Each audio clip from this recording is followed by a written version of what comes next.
Hello again. We are Chris Lee and Blake Lovell of Southeastern 16 here to power rank all the SEC football teams as of week 4, 3 weeks in the books.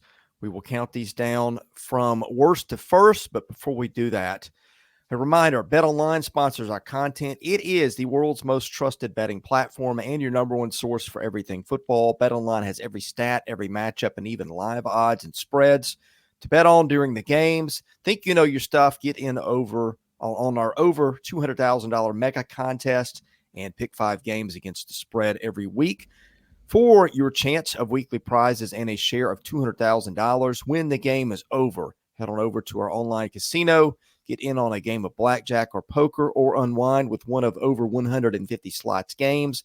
Head to the website today to get in on all the action. BetOnline. The game starts here. Blake, as always, we start at the bottom. Who's our number 16 team this week? Well, Chris, I think you know who our number 16 team is because I don't think it's going to be anybody else. Mississippi State, who just got throttled by Toledo. A little Maction came to Starkville, and not ideal for the rebuilding Bulldogs. Yeah, Toledo is not a bad program. Jason Candle has had 9 winning seasons in 9 years there, but not a loss you should take as an SEC team, and that was not even close for pretty much the whole night. Getting to 15, but we're in the tier of really unhappy programs here. I think I know who's next here too, but throw it out there. Speaking of not the kind of loss you want to take, I think, unfortunately, Billy Napier's had a couple of those in 3 weeks. So started off the season, of course, with the Miami loss. Now Texas A&M, the next team to come into the swamp and make it not exactly look like the swamp of old. And yes, the Gators, after climbing up, I feel like last week, a spot as they moved up with a win over Samford. Unfortunately, they moved back, and we wait and see who is their head coach, Chris, next week at this time. We'll find out. Yeah, I think it's still Billy Napier, but next week, who knows? So maybe they get a reprieve. They do play Mississippi State in the bottom of the barrel grudge match next week in Starkville, so we'll have that to look forward to. These two teams are playing each other this week. Don't worry, we'll have our prediction video up for that one, which may be as highly anticipated as Tennessee, Oklahoma for some people. But, yeah, unfortunately there. Now, this team, you know my thoughts. Man. I was pushing for this team to move up the rankings. I called everybody cowards for not ranking them higher. They let me down. The Vanderbilt Commodores, number 14 after a just inexcusable loss at Georgia State. Yeah, that was so tough to watch if you're a Vanderbilt fan. You had, you're down the whole game. Diego Pavia brings you back, and then your defense can't get a stop. You get scored on with 15 seconds left. I mean, Vanderbilt's chances of a bowl now are just about eliminated. You had to beat Georgia State. You didn't. And now you got Missouri and Columbia. Ooh, yeah, we'll get to them in a minute. But that was a Vandy loss that unfortunately I think many Vandy fans have seen before, and we thought it may be a little different. It was not the case. All right, number 13, the Auburn Tigers, who bounced back from the Cal loss with a win over New Mexico. New quarterback in Hank Brown. Still seems like things they want to clean up there, Chris, but we'll see if they can clean it up before they host the Hogs this week. Yeah, I don't know that you're feeling any better about things as an Auburn fan. New Mexico's defense might be the worst one in the FBS. You got 45 points, but that game was a little closer than it should have been for too long. You wanted to see Auburn come out with a commanding performance. You didn't get it, and now we'll see if they can find quarterback play going forward with either Brown or Thorne or whatever they do there.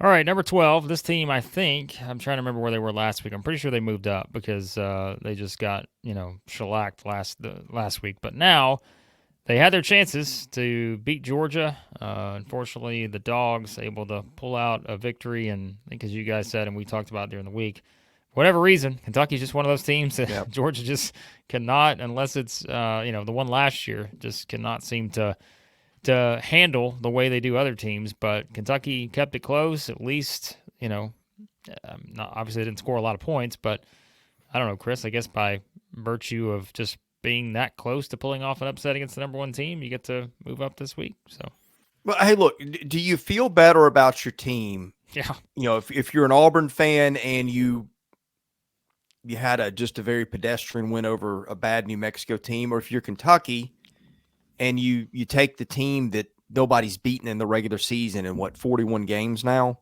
to the wire. I mean, if there's such thing as a good loss, I think Kentucky got it. Although still don't know if those guys can move the ball, and Georgia wasn't the game where we were going to learn.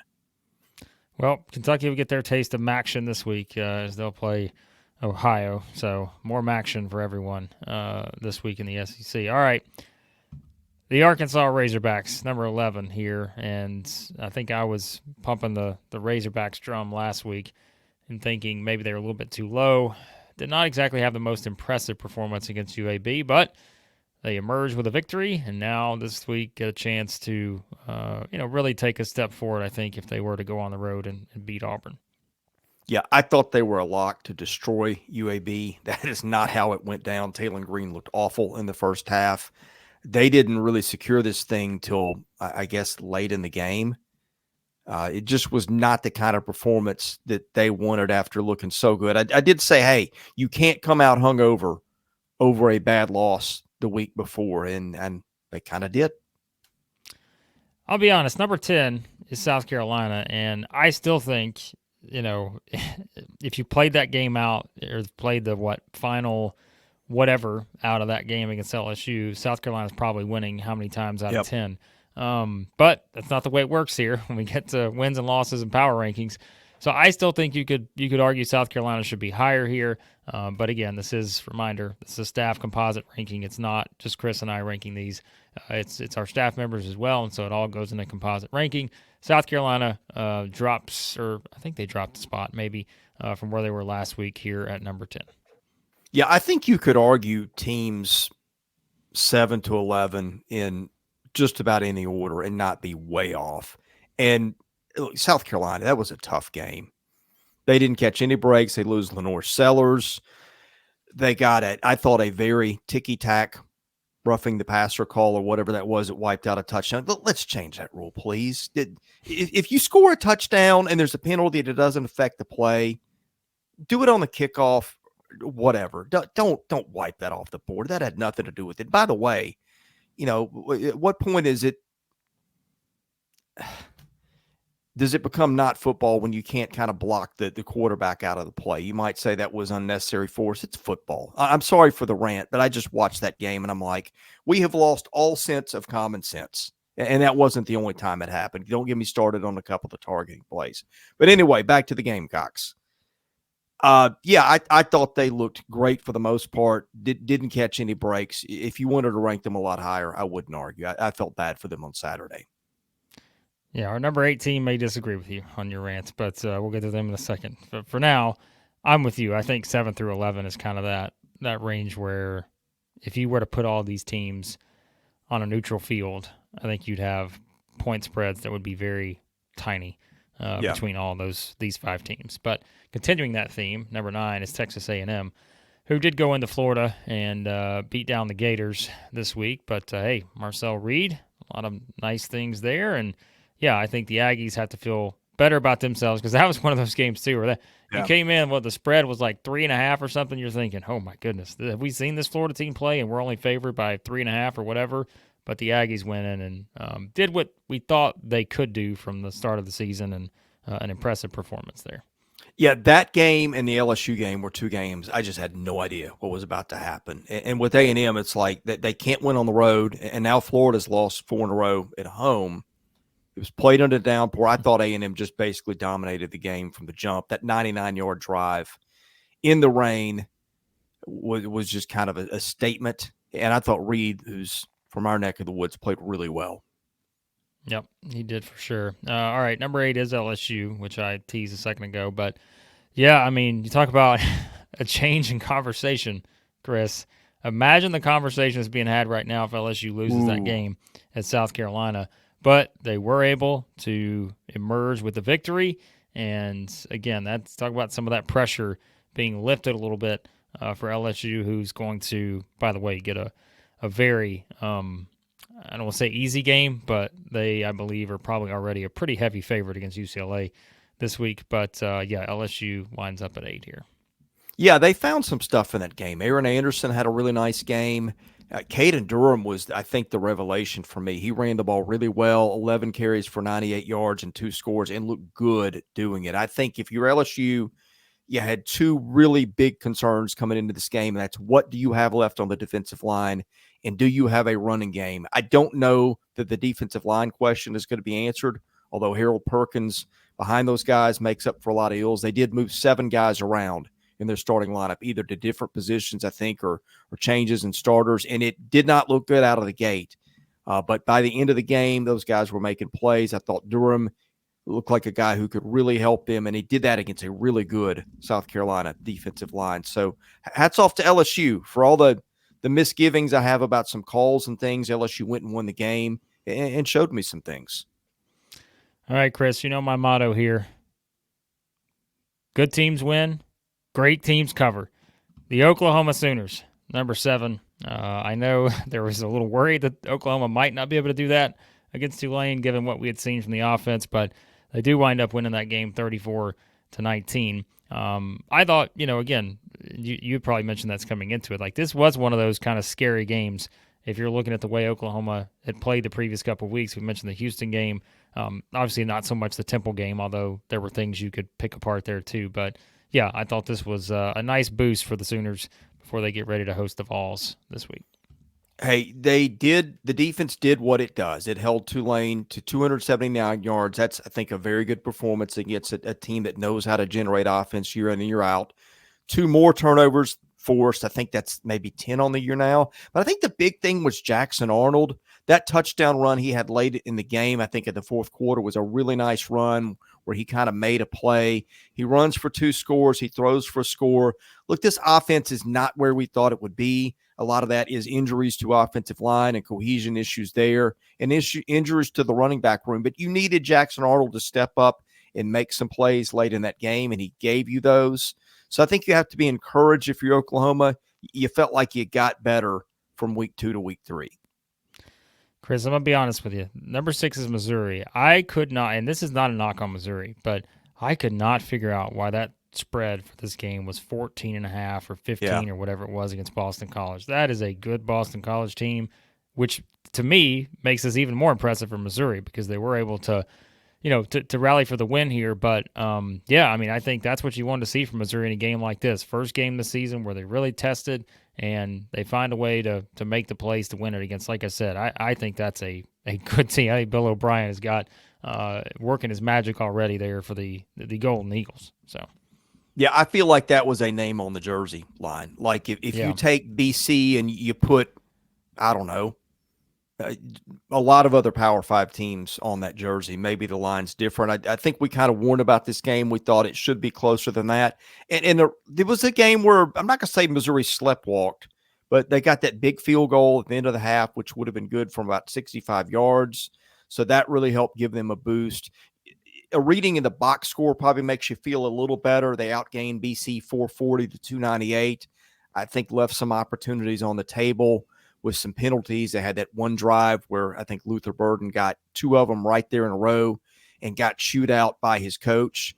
But, yeah, I think if you're Missouri, it didn't start the way you wanted it to start, but you put the hammer down in the second half. You gave up one awful pass play where somebody in the zone forgot to cover a quarterback after you had a fumbled ball, and I guess everybody got excited about recovering it. But, you survived some things if you're Missouri and you beat a top 25 team, and you were the only team in the league to do that this week. All right, here's the point where I think people were wondering, where do we have any shakeups this week? Because, and not to keep Missouri out of this, I think they're in this, but like these top 6 have, I think, been so impressive at times that you're just like, where do you rank these teams? Which is why we always say, this early in the season, we've not quite got to that, separation time yet where you're able to separate some of these teams so it can make for some interesting rankings. I could be wrong, Chris, but I believe that we had a swap here at 4 and 5 this week. I may be wrong about that, but I'd have to go back and look from last week. But Alabama is number 5. Although now that I think about it, we may have had them. I think Alabama was 5. I think I could argue any of these 5 teams at 1. I don't know that I can do it about Missouri. And Alabama may be the team that you can make the least strong argument for. I could argue that. Although Alabama's got some better wins. They got a better win at Wisconsin Saturday than a few of these teams in front of it have. I mean, Jalen Milroe has just been a one-man wrecking crew for them where it counts. I know it helped Alabama that Tyler Van Dyke got knocked out early. I don't think it really mattered that much. Wisconsin hadn't been putting up a lot of points, probably weren't going to do it against Alabama's defense. Alabama comes out and gets a commanding win on the road in front of a national TV audience. And I think, oh, by the way, Ryan Williams, is really starting to assert himself too. So I think you can start to see some of the pieces fall into place for Alabama.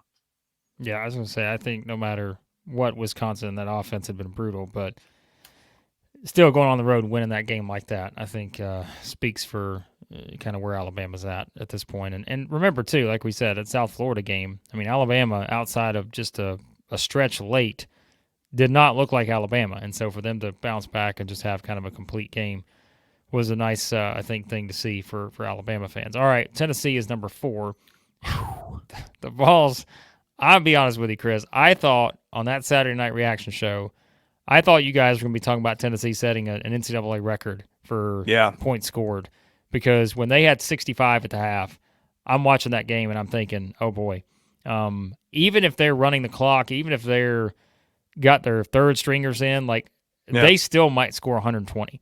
I mean, and I think that's just kind of what I was looking at. It didn't happen, of course, but man, when you think about what they've done, yes, I know they beat Chattanooga, Kent State, but remember, they just took it to NC State.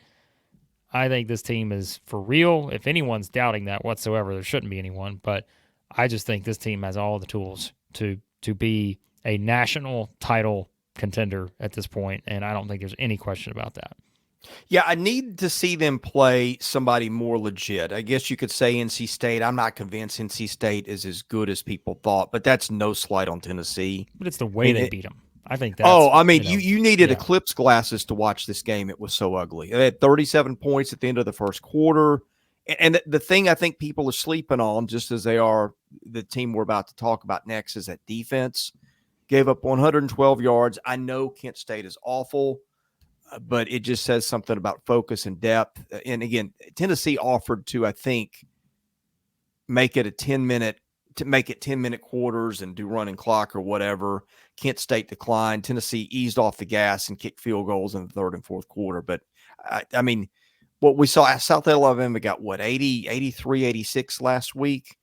I would have bet the farm that Tennessee went over it just on a happy accident in the second half alone, but it didn't happen. I just think the speed in which they play, how they play with the speed and the tempo, and I think this team could. They might be number one. I mean, I'm just telling you. All right, Ole Miss is 3. So the Rebels, Chris, on the road, a dominant win at Wake Forest. As we always say, not easy going on the road against anybody, but I mean, this team has just continued to impress to this point. Yeah, look, they found a running game with Henry Parrish. He's been good in all 3 games. I think that's been a talking point that's kind of gone overlooked. I said one thing that people are not talking about enough on Ole Miss is this defense, which had just been shut down the first 2 games. Went to Wake and held Wake to 6 points. I know Wake is not Alabama, but Wake has had a history of putting up points. 311 yards allowed, 6.3 per pass, 1.4 per rush. I don't think that the country realizes how good Ole Miss is yet, but it might before long. All right, Chris, this is the moment that a decision had to be made for some people. And I had no idea how this was going to fall because, again, we're factoring in, 4+ people into the composite ranking. So I was unsure if we were going to have a swap this week. And the big reveal is that we did not. Texas stays at 2 this week, which, of course, means Georgia is number 1, so we can talk about those 2 teams together. I am not going to argue with anybody which I know we had at least one staff member, I think, put Texas at number 1 this week. So we did. I was not the one who did it. I give Georgia the benefit of the doubt, but it feels like right now Texas is out Georgia, if that makes sense. I mean, we talk about how when Georgia's won games the last few years, it's a bunch of guys getting touches. You just stealing somebody's soul. Georgia has not shown us that quite yet. Now, we have seen Kirby Smart's teams turn it on. And I gave them the benefit of the doubt and kept them at 1. but the pollsters did not. They've got Texas 1. I think that's very defensible after what Texas went and did in the Big House, although I think we have some questions about Michigan. It was very underwhelming against Arkansas State. Look, we're at the point in the season where most of these teams haven't played anybody to speak of. So I think we need to withhold hard judgments, but that's where we settle for today. Yeah. So we'll see. I mean, Georgia gets the week off, and Texas gets another game where they should take care of business. So there you go, Chris, our power rankings for week 4. Yeah, enjoyed it. We got tons of content coming this week. We will preview every single game involving SEC teams. We've got baseball and basketball content coming. We've got live reactions after games on Saturday night. Best way to get all that, hit that subscribe button. That is free. Enable your notifications if you want to know when we are coming out with more content and going live.